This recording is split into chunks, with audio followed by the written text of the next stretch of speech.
तो मेरे मित्रों, क्या हाल है तुम सबके। तो यार 19 जून को हमारे माननीय प्रधानमंत्री जी ने एक और ऐतिहासिक दाग को मिटाते हुए नवीन नालंदा विश्वविद्यालय का उद्घाटन किया। नालंदा ये केवल नाम नहीं है, नालंदा एक पहचान है, एक सम्मान है।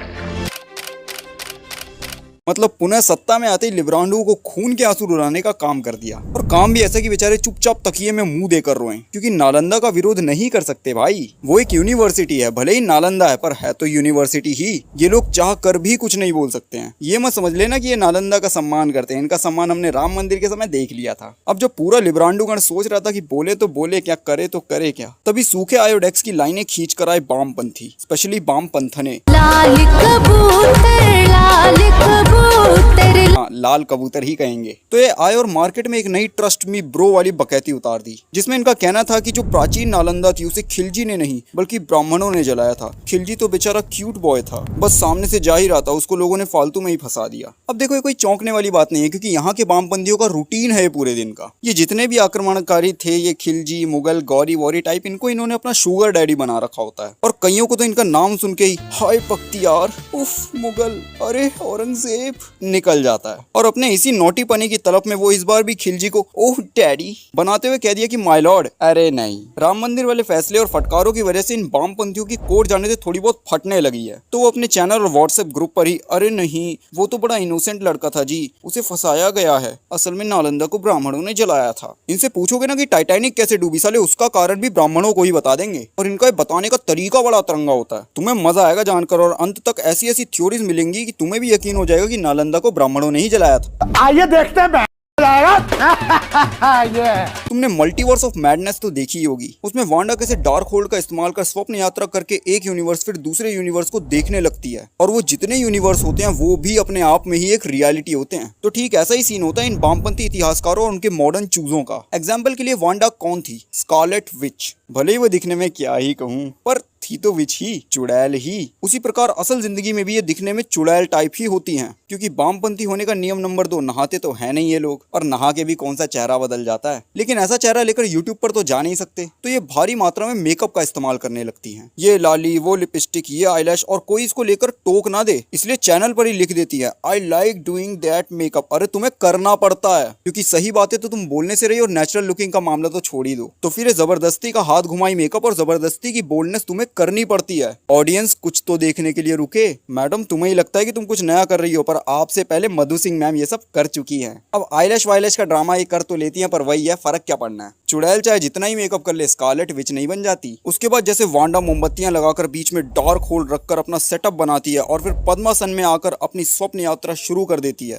उसी प्रकार ये भी मोमबत्ती की जगह दिल 2 नामक क्रांतिकारी यंत्र सही स्थान पर लगाकर सारे वामपंथी इतिहासकारों के रेफरेंस को डार्क होल्ड की तरह दिमाग के बीच में रखकर, पद्मासन नहीं क्योंकि पद्मासन तो मनुवादी प्रैक्टिस है, तो ये दिल 2 एक्सरसाइज जो कि एकदम सेक्युलर, मॉडर्न और साइंटिफिक आसन है, उसमें आकर हाथ हिलाते हिलाते आईलैश लगाते हुए अपनी डेलुलु यात्रा शुरू कर देती हैं। जिसके बाद इनकी आंखें इन हीरो हीरोइनली टाइप ऊपर चढ़ जाती हैं और ये नए नए ब्रह्मांडों में झांक कर नई नई थ्योरीज को जानने लगती हैं। और बहुत हो गया यार ये चुड़ैल, कोई नाम दे देते हैं इसको। जैसे हमारी मार्वल वाली वांडा है, उसी प्रकार ये आर से है ना, हाँ, तो फिर ये हो गई रांडा। और कमाल की बात है, वांडा भी लाल और रांडा वामपंथी भी लाल है, पूरा ठेला लाल है। क्या एग्जाम्पल बनाया यार वासु तूने। भाई जम के लाइक शेयर सब्सक्राइब ठोक दो, क्योंकि अब बहुत मजा आने वाला है। इतना भी आ सकता है कि तुम्हारा मन अब थैंक्स देने को करे।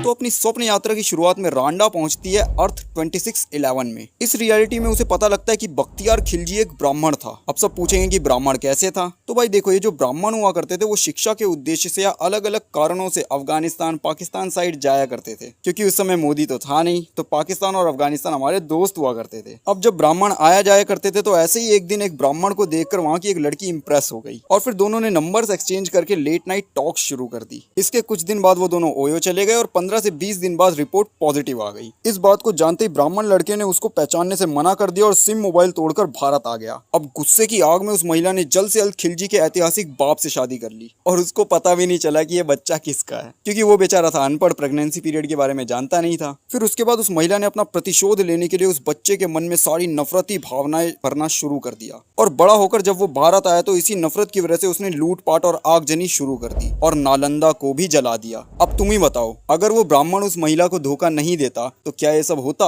हमको नहीं पता। तो ये था पहला प्राइमरी सोर्स कि नालंदा किसकी वजह से जली और किसने जलाई। अब ये मत बोल देना कि खिलजी ने जलाई। खिलजी असली में किसका बेटा था? एक ब्राह्मण का। और ब्राह्मण का बेटा ब्राह्मण। भले ही हम वामपंथी जन्म आधारित जाति को नहीं मानते, पर क्योंकि यहाँ आरोप ब्राह्मण पर लग सकता है तो ये केस एक एक्सेप्शन है।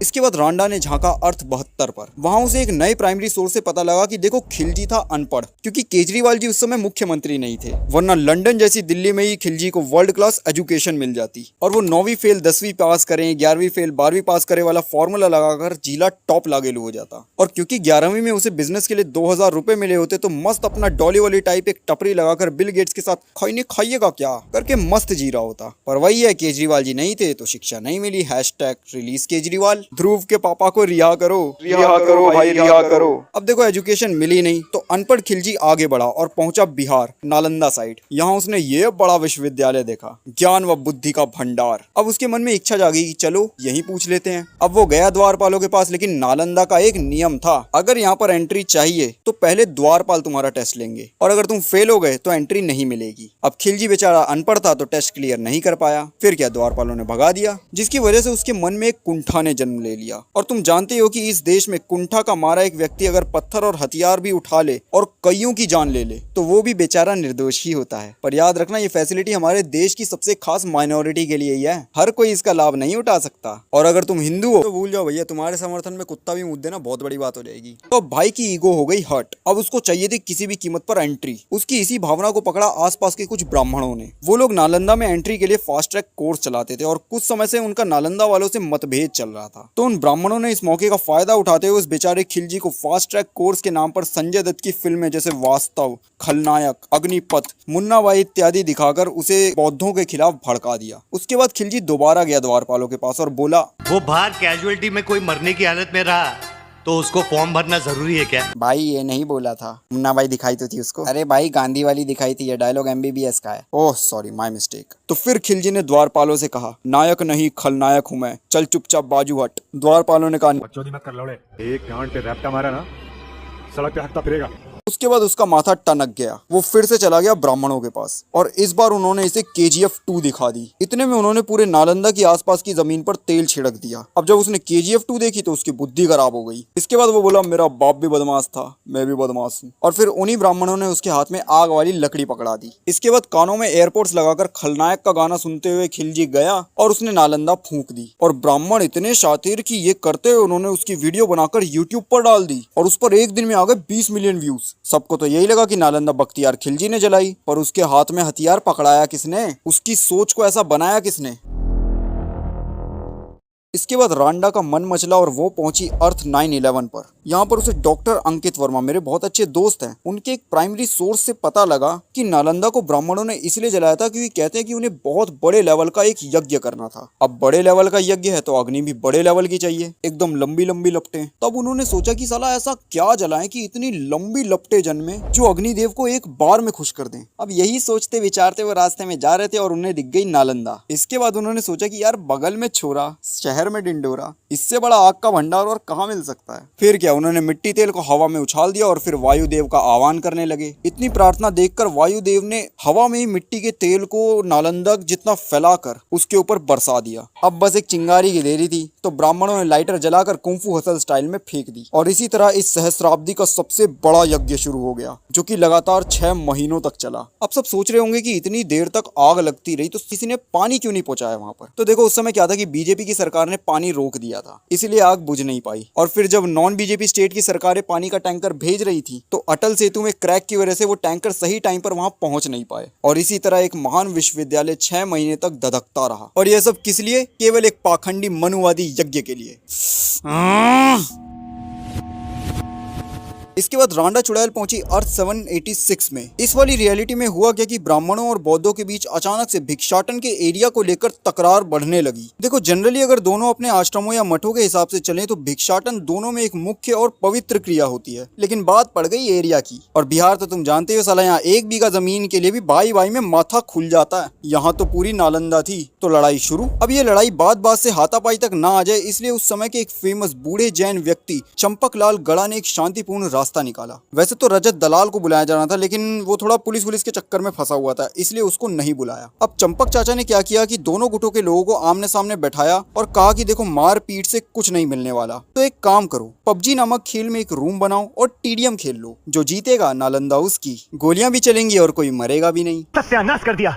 अच्छा भला मजा आ रहा था, हड्डी वड्डी तोड़ देता, कुछ मजा आता, कुश्ती उस्ती देखने मिलती, बस बीच में अपनी टांग अड़ा दी। अब जब इतना बढ़िया आइडिया सामने था तो दोनों मान गए और लोकेशन बौद्धों ने चालाकी से नालंदा की लाइब्रेरी रखवा ली, क्योंकि वहां पर सिग्नल अटक अटक कर आता था। और मैच से पहले ही वहां उन्होंने चुपके से वाईफाई लगवा लिया। उसके बाद मैच चालू हुआ, जिसमें ब्राह्मणों की गेम लैग होने लगी और तड़ातड़ हेड पे हेड पड़ने लगे उन्हें। और इसी तरह 40 किल पूरे करते ही बौद्ध ये गेम जीत गए। अब इससे पहले कि ब्राह्मण उनकी चालाकी समझते, नालंदा बौद्धों की हो गई। फिर ब्राह्मणों ने उनसे बदला लेने के लिए एक यज्ञ का आयोजन कर वर्षा, बिजली व तूफान के देवता थॉर, फिर वैसे दस रहे हो तुम भाई, देखो हिंदू धर्म कुछ नहीं है, यूरेशिया से आया है, इसलिए मैं ओरिजिनल गॉड्स की बात कर रहा हूँ, ठीक है। तो थॉर का आह्वान किया और नालंदा का विध्वंस मांगा। अब नालंदा को तबाह करना थॉर के बस में नहीं था, तो वो यूरेशियन आर्य देवता निकल पड़ा एटर्निटी की खोज में। लेकिन उसी रास्ते में उसे एक अफ्रीकन मूल निवासी दिखा जिसका नाम था गौर, जिसे 5000 सालों से पानी नहीं मिला था, तो उसकी बेटी बेचारी मर गई। वो भी एटर्निटी के पास सभी यूरेशियन देवताओं का खात्मा और यूरेशियन मनुवाद से आजादी मांगने के लिए पहुंचना चाहता था। अब गौर और थॉर की लड़ाई हुई और घोड़े पर सवार होकर आए यूरेशियाई मनुवादी थॉर ने मूल निवासी गौर को हराकर एटर्निटी की खोज कर ली और एटर्निटी के पास पहुंचते ही उसने नालंदा का विध्वंस मांग लिया। फिर क्या, आकाश से अग्नि के ददकते गोले नालंदा पर बरसने लगे और ये 3 महीनों तक चलता रहा। तभी ठंड से परेशान खिलजी की सेना वहां पर आई और आग देखकर खुशी से नाचने लगी। उनकी खुशी देखकर सबको यही लगा कि आग इन्होंने ही लगाई है, तभी तो इतना खुश हैं। ये जो थॉर लव एंड थंडर में दिखाया, ये तो एकदम झूठ था, एक नंबर का प्रपंच था। पूरी प्लानिंग थी ब्राह्मणों पर से इल्जाम हटाकर खिलजी पर डालने की। भूलो मत, ये मार्वल मनुवादी यूरेशियंस का ही है। यकीन नहीं आता तो एटर्नल्स देख लो। अब इतनी भारी थ्योरी देने के बाद रांडा का पसीना छूट गया। लेकिन ये जो क्रिया है, इसके लिए ऊर्जा को बनाए रखना अति आवश्यक होता है। लेकिन रांडा की तो ऊर्जा निकल गई, तो फिर क्रिया को बरकरार रखने के लिए उसने दिमाग लगाया। उसने दिल 2 नामक उस यंत्र का प्रयोग उस स्थान पर करना आरंभ कर दिया जहां पर सूर्य कभी नहीं चमकता। ऐसा करने पर उसे जो ऊर्जा मिली, उसका प्रयोग करके वो पहुंची अर्थ 710 में। वहां एक प्राइमरी सोर्स से उसे पता चला कि ठंड का मौसम था और खिलजी व उसकी सेना ठंड से कांप रही थी। सबके कतई टट्टे जाम हो चुके थे। अब तुम पूछोगे टट्टे वाली बात का सोर्स क्या है? अरे भाई, रांडा की दिल 2 यात्रा है, यहाँ कुछ भी सेंसर नहीं होता, सब दिखता है। अब ठंड लग रही थी तो उसने पहले रास्ते में आए उदंतपुरी के एक विश्वविद्यालय को जला दिया और फिर अपना हाथ पैर मुंह कान सेक कर आगे निकल गया। जब वो आगे बढ़ा तो उसे ठंड से कांपते ब्राह्मण दिखे। अब खिलजी से उनकी हालत देखकर आ नहीं गया, तो उसने कहा कि ठंड से काहे इतना कांप रहे हो भाई, काहे इतना सह रहे हो, कुछ जला वाला क्यों नहीं लेते? तब ब्राह्मणों ने जवाब दिया कि क्या जलाएं भाई, तुम ही बताओ। उसके बाद खिलजी ने ब्राह्मणों को बताया कि उसने उदंतपुरी में क्या किया है, और इसी दौरान गलती से उसके मुंह से नालंदा भी निकल गई। क्या ना कि उसने फ्लो में बोल दिया कि इतने सारे जंगल हैं, ये है वो है, नालंदा है। यार इसको चुप करा दे, नहीं तो मैं इसकी टांगे तोड़ दूंगा, कसम से कह रहा हूँ। अभी मैं देख कर आया हूँ, उसे भी जलाया जा सकता है भाई। और ब्राह्मण यहाँ पर तेज खेल गए। उन्होंने क्या किया कि खिलजी की ये सारी बातें रिकॉर्ड कर ली और फिर खिलजी के जाते ही उन्होंने ठंड से बचने के लिए नालंदा फूंक दी। फिर क्या, उनके 3 से 4 महीनों का जुगाड़ हो गया। उसके बाद जब खिलजी बंगाल में थोड़ा विकास कार्य करके लौटा तो उसने देखा कि यार नालंदा अभी तक जल रही है। उस वक्त खिलजी ने कहा कि मस्त भाई, सही जला दिया, देख रहे हो कैसे जुगाड़ हो गया यार सर्दी का, एकदम बढ़िया। और फिर तुम जानते हो चतुर ब्राह्मणों ने इसका भी एक वीडियो बना लिया। और फिर जब नालंदा के बौद्ध आचार्यों ने सुप्रीम कोर्ट में एक केस डाला तो ब्राह्मणों ने ये दोनों सबूत दिखा दिए। और क्योंकि ब्राह्मणों की तरफ से मशहूर मनुवादी वकील केडी पाठक खड़ा था, फिर क्या हुआ? फिर क्या, खिलजी दोषी साबित हो गया और फिर उस पर कई धाराएं लगाकर उससे 1 करोड़ का जुर्माना वसूल लिया गया और सजा के तौर पर उस पूरे नगर का नाम बख्तियारपुर रख दिया गया, ताकि लोगों को आगे भी पता लगता रहे कि नालंदा को खिलजी ने जलाया था। ऐसे ही थोड़ी ये भक्त लोग बोल देते हैं कि हमारे पास ये टेक्नोलॉजी थी, वो टेक्नोलॉजी थी। अब हो गया ना विश्वास, देखा कैसे टेक्नोलॉजी का इस्तेमाल करके बेचारे सेक्युलरिज्म के पुतले खिलजी को फंसा दिया ब्राह्मणों ने। उसके बाद दिलदो को थोड़ा और गहरा ले जाने पर, मतलब उस क्रिया को थोड़ा और गहरा ले जाने पर रांडा पहुंची अर्थ 1990 में। ये वो रियलिटी थी जहां कश्मीरी हिंदुओं का बिल्कुल भी नरसंहार नहीं हुआ था और इसी वजह से एक बटरफ्लाई इफेक्ट क्रिएट हुआ और एक नई टाइमलाइन का जन्म हो गया। एक ऐसी रियलिटी जिसमें कुछ राष्ट्रवादी पत्रकार व हिस्टोरियन भी वामपंथ की ओर झुके हुए नजर आते थे। उनमें से एक महान पत्रकार थे प्रातस्मरणीय श्री अजीत भारती जी ब्रो। उन्होंने जो थ्योरीज दी थी उसके बाद तो किसी को झांक पर भी डाउट ना रहे कि नालंदा ब्राह्मणों ने ही जलाई थी। अब देखो, ये वीडियो उन्हीं से इंस्पायर्ड है तो कोट तो करना ही पड़ेगा। तो अजीत भाई के प्राइमरी सोर्सेज के अनुसार क्या था कि ब्राह्मण एल्केमी रसायन शास्त्र जो होता है उसके महारथी थे। तो उन्होंने क्या किया कि नालंदा के कंस्ट्रक्शन के टाइम वहां की लाल रंग की ईंटों की जगह सोडियम की ईंटें लगवा दी। और हम सब जानते हैं कि सोडियम पर जब पानी पड़ता है तो वो ब्लास्ट हो जाता है। तो उन्होंने सही समय के लिए वो ईंटें वहां पर लगवा दी। भाई फ्यूचर देख लेते थे वो। तो धीरे धीरे सालों साल के इरोशन के बाद वो जो ईंटें हैं अब वो थोड़ी थोड़ी सामने आने लगी थी। और ये वो समय था जब ब्राह्मणों की बौद्धों से बहुत बिगड़ने लगी थी। ये ब्राह्मण ना कहीं भी चैन से नहीं बैठते हैं। सही में हर जगह दंगे फसाद, कभी यात्राओं पे पत्थर फेंकना, कभी 26/11, कभी 9/11, कभी खुद कहीं जाकर फट जाना। और इनके बीवी बच्चे भी यही सब में लगे रहते हैं और आजकल इजराइल के पीछे पड़े हुए हैं। और बौद्धों का तो इनसे ज्यादा नुकसान किसी ने नहीं किया होगा। न जाने कितने ही मठ जला दिया। बामियान की प्रतिमा को देख ही सकते हैं कैसे ब्राह्मणों ने बम से उड़ा दिया था उसे। इवन ब्राह्मणों ने बुद्ध की इतनी मूर्तियां तोड़ दी कि उनमें बुद्ध नाम का एक शब्द ही बन गया जिसका मतलब ही ईश्वर की मूर्ति होता है। मतलब मानवता के लिए एक बहुत बड़ा खतरा भी कह सकते हैं हम इनको। तो इसी तरह उस समय भी उनकी बौद्धों से लड़ाई हुई और गुस्से में ब्राह्मणों ने एक यज्ञ करके इंद्रदेव का आह्वान किया। यज्ञ के मंत्र कुछ इस प्रकार थे कि मेरा यार हंस रहा है, बारिश की जाए। अब लगातार मंत्रोच्चारण से इंद्रदेव का सिंहासन डोलने लगा। उन्होंने अप्सराओं से पूछा कि ये क्या हो रहा है, क्या प्रलय आ गई? तो अप्सराओं ने उनके कान में बड्स लगा दिए जिसमें लगातार सुनाई दे रहा था कि मेरा यार हंस रहा है, बारिश की जाए। अब ये गुहार सुनकर इंद्रदेव ने तगड़ी बारिश करा दी और बारिश की वजह से जैसे ही नालंदा की सोडियम वाली ईंटें पानी के कांटेक्ट में आई वैसे ही वहां बूम बूम ब्लास्ट होने लगा। सोच रहे हो, पानी से आग लगा दी भाई। इतने शातिर थे ब्राह्मण। अब तुम पूछोगे कि इसमें खिलजी कहां पर है? भाई खिलजी की एंट्री अब होगी। खिलजी अचानक अपनी सेना लेकर वहां से जा रहा होता है तो इसने देखा कि ये जगह 3 महीने से जल रही है। अब खिलजी ये देखकर परेशान हो गया कि यार शिक्षा का इतना बड़ा केंद्र, ज्ञान का इतना बड़ा केंद्र जल रहा है, इसे बचाने के लिए कुछ तो करना ही पड़ेगा। तो फिर अचानक खिलजी और उसकी पूरी सेना ने नालंदा पे भर भर बाल्टी पानी डालना शुरू कर दिया। और वो पानी डालते हुए ब्राह्मणों ने उनकी एक वीडियो बना ली और AI का इस्तेमाल करके उनकी चिंता को खुशी में बदल दिया और पानी को नीला कर दिया, ये दिखाने के लिए कि देखो ये केरोसिन डाल रहा है। और क्या किया, इसको अपने व्हाट्सएप ग्रुप में शेयर कर दिया जिसकी वजह से सबको यह लगने लगा कि नालंदा खिलजी ने जलाई है। लेकिन अजीत भाई ने ये सब देख लिया था तो उन्होंने ये सब अपनी किताब दिल दो डेलुलू में लिखकर ब्राह्मणों के चेहरे से नकाब उतार दिया, कतई एक्सपोज कर दिया। तभी तो इतना नाम है अजीत भाई का। वैसे तो वो प्रातःस्मरणीय है पर जनरली ऐसे लोगों को एमिनेंट हिस्टोरियंस कह दिया जाता है। अब इतने क्रांतिकारी व्यक्ति का सोर्स देखकर रांडा के अंदर एक नई ऊर्जा का प्रवाह हुआ। ऊर्जा इतनी तेज थी कि दिलदो नामक यंत्र पर एक पीला लेप सा लग गया। इसके बाद रांडा का मन किया कि वो अजीत से भी बड़े एमिनेंट हिस्टोरियन के पास जाए। तो रांडा ने क्या किया कि वो पीला लेप से सना यंत्र निकाला, वह उसे अपनी जीवा पर लगा लिया और लगाते ही वो पहुंच गई एक नए ब्रह्मांड के अर्थ 2702 में। यहाँ पर उसको सबसे असली प्राइमरी सोर्स मिलना था जिसे स्वयं उस चुड़ैल के बाप DN झा टाइप लोग प्राइमरी सोर्स के रूप में कोट करते हैं। और वो सोर्स है पैक सैम जोनजेंग जो सुम्पा खान पो ने लिखी थी करीब 18वीं सदी में, यानी नालंदा के जलने के 500 साल बाद। ये तो इन हिस्टोरियंस के प्राइमरी सोर्स होते हैं। खैर देखते हैं उसमें क्या लिखा था। तो उसके अनुसार ककुटा सिद्धा राजा के एक मंत्री ने नालंदा में एक निर्माण कार्य करवाया था और उसी के पूरा होने को लेकर कोई सेलिब्रेशंस चल रही थी। तभी वहाँ पर 2 भिक्षु आ गए, नॉन बुद्धिस्ट भिक्षु। तो फिर कुछ बौद्धों ने उन पर बर्तन धोने वाला पानी फेंक दिया और उनको दरवाजे से बाहर कर दिया, जिससे कि वो दोनों गुस्सा हो गए और उनमें से एक ने वहाँ पर एक गड्ढा खोदा और अपनी तपस्या शुरू कर दी और दूसरा कर रहा उसकी रखवाली। अब ये तपस्या 12 साल तक चली और इतनी कड़ी तपस्या के कारण उस भिक्षु में सूर्य की शक्ति आ गई और फिर उन्होंने हवन की अग्नि की राख को उठा उठाकर नालंदा पर फेंकना शुरू कर दिया और नालंदा जलनी शुरू हो गई।